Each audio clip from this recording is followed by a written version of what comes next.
All right, so this is November 3rd. We're talking about the big mega fight, Cotto Pacquiao Fever, but we've also got two big fights this weekend. You've got Glenn Johnson and Dawson, Chad Dawson, in the rematch, and you've got Nikolai Valuev against David Goliath. And I don't think that Valuev Hay is going to be seen anywhere in the United States, maybe like pay-per-view online or something, but it won't be in HD, but definitely you can see the other fight on Showtime.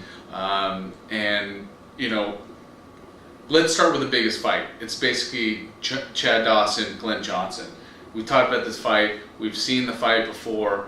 Dawson's, you know, I guess got more improved now or something. I mean, Well, he has to just have a dominant performance. You know, he's fighting a guy he's already fought. I mean, he's fighting a tough-ass guy in Glenn Johnson. A guy that can take a punch, a guy that can certainly give a punch. You know, but at the tail end of his career, you know, for Dawson to come out and make a statement to say he is, you know, one of the better fighters out there, even though he doesn't really have a whole lot of competition, he's got to have a dominating performance against a tough guy. You know, I think we're both taking Dawson.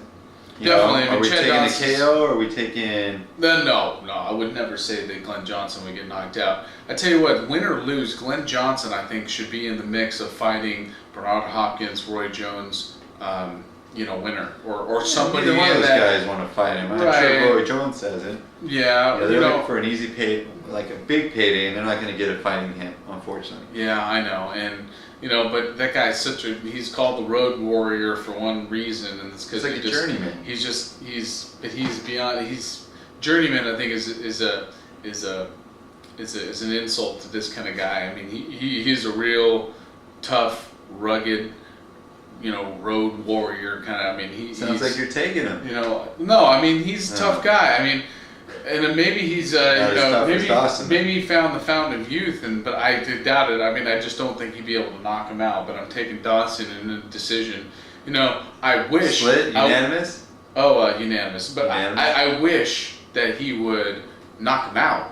But you know, Johnson's got a puncher's chance. You know, he's got that big punch. He does, and he gets stronger as older guys get older, and he gets stronger in fights and more resilient. Huh? You know, again, if I see that fight going on to the 8, 9, 10, 11, 12, you know, I mean, you know, he's. And if he's in it, you know, he's only got a few fights left, so he might even want it more than Dawson does. Because Dawson's already thinking about the Super 6. He wants to replace Jermaine Taylor. You know, and I'm not kidding. A few pounds, he's talked about it. I mean, he's fought at that weight, and he said that, you know, it'd be easy for him.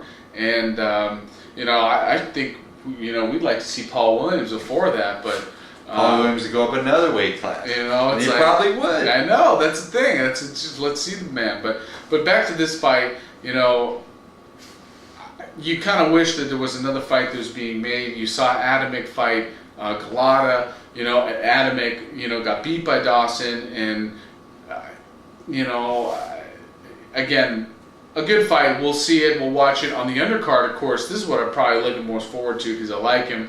And is Alfredo. Yeah, we saw. We Angelo, great guy. You know, and you know, the guy had his only loss to Cintron, and Cintron fought his little heart out, and that was one of Cintron's best fights. Yeah, it was his better fight. Yeah. You know, and Angelo said now that he was he had the flu or whatever. And he looked flat in the fight, so, you know, I believe it makes sense. Some guys say that, you know, but I think that you know, it's going to be a good fight. I don't see that fight going the distance. I don't know who Yorgi is, to be honest. He'll take him out within 5 rounds. I mean, he just fought like 3 months ago. You know, I would think that it might even be lower than that. I mean, maybe 3 or 4, but you know, he's looking to get a quick KO victory, bump up his record a little bit, and then get closer to a bigger money fight. I think HBO, you know, they take these fighters and they, you know, they give them guarantees and they set fights up for them, give them dates, and you know, Angelo's one of them. And I think that after that loss to Cintron, he thought that his you know, great training was over. But you know, HBO has given him these, you know, pretty good slots, and I think that's given him confidence as well as his last fight. I think he knocked the guy out within 2 rounds. Was it 2? I think it was 2 rounds, right at state line. Yeah, so you know, you'll see that.